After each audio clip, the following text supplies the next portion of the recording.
The story that I've been waiting to be told since the beginning of the Skypiea arc is finally being told, and that is the true story of Mont Blanc Noland. The fairy tales and stories told about this man for generations painted him as a coward and a liar, and we see from this episode that he is far from both of those things. He was a captain, adventurer, explorer, a botanist, somebody that genuinely cared about people and helping them. We knew it beforehand, but just seeing this episode alone, everything in that book that was told about him is a lie, ironically enough. And he is definitely not a coward, standing up to an entire tribe of people trying to sacrifice this girl to some greater god because a plague is spreading through their village and taking the lives of their people. That, as well as him taking off the head of a giant snake similarly to the one that ate Luffy in Skypiea, goes to show that this dude is not a coward at all. He's actually very brave and very strong as well. He even makes a deal with the Shandians that he will find the cure for this plague if nobody else is sacrificed, and that's what he's doing at the moment. He's gone into a forest as he's a botanist. I'm sure he's going to try and find some sort of cure for one of the trees, the flowers, whatever they have there. However, there's been some sort of an earthquake and he's now stuck between two parts of the island, and Jesus Christ, that looks painful. And Kalgara, the other person this story is being told about, is just standing there laughing at him, the warrior of the Shandorians. Those two don't get along, but apparently they're great friends, according to the head chief of the Shandians in current times. So we'll have to see how this all plays out. But I'm so glad we're finally learning the true history of Mont Blanc Noland. It's been long overdue, and I can't wait to see what happens next. The mystery of Mont Blanc Noland continues as he's mysteriously pissed off all of the Shandorians after curing them of a deadly disease. Before Noland appeared, they believed this plague was some sort of curse delivered to them by the gods that they had to make sacrifices in order to appease, and Noland basically just disconfirmed all of that, found some medicine and started curing everybody in the village. Kalgara was even willing to sacrifice his own daughter because that's how deep-rooted the belief in these gods are to them. But after Noland proved that it was just a disease and not a curse, him and Kalgara became really good friends. They were laughing and joking together. Kalgara even showed Noland and his crew the City of Gold, Shandora, their pride and joy, including the giant bell that had the poneglyph that Robin's still trying to find. Noland's pirates were even allowed to take all of the gold from the city if they wanted to. That's how much Kalgara respected and cared about Noland and what he did for his village. They even got a fucking pet snake together, which obviously has turned into the giant snake we know as in Skypiea, but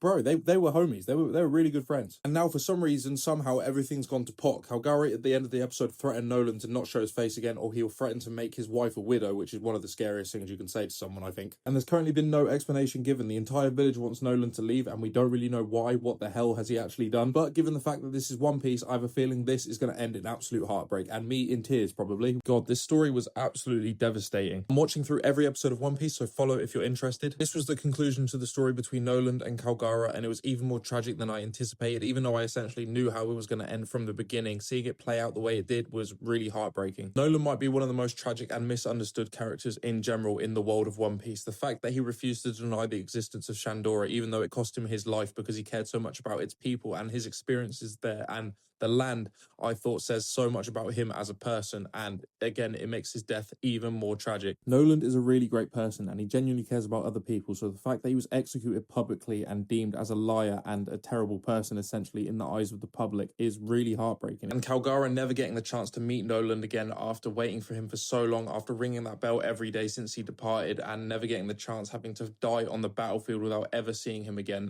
is another tragic piece to this story. And now cutting back to the present day and just seeing Enel destroy all of this history, all of this land that meant so much to so many people, it just goes to show how much of a piece of shit Enel really is. But learning the history of Shandora and Kalgara and Noland has added so much depth to this story, and Eiichiro Oda is a genius. I'm so insanely invested, as if I wasn't before. So beautifully written. This episode reminded me why Luffy is such an amazing protagonist. I've never seen a character stand on conviction like Luffy does. If he says he's going to do something, he fucking does it. He plans to ring the golden bell so that Cricket and the monkeys below know the fact that the City of Gold did actually exist, Noland wasn't lying, and they can stop searching. And he could fail a million times, as long as he wins that one time, that's all that matters. And you can see that in this episode. Enel keeps knocking Luffy down over and over again, but Luffy keeps getting up and keeps charging him until he eventually gets up there, and he will not stop until he gets to ring that bell. Meanwhile, Enel's dropped an actual spirit bomb on Angel Island and completely obliterated it. The dude is full on God mode right now. And if Luffy doesn't get up there and take him out and ring that bell to give people hope, then Angel Island, Skypiea, everything is completely finished. It's getting fucking tense as fuck, boys and girls.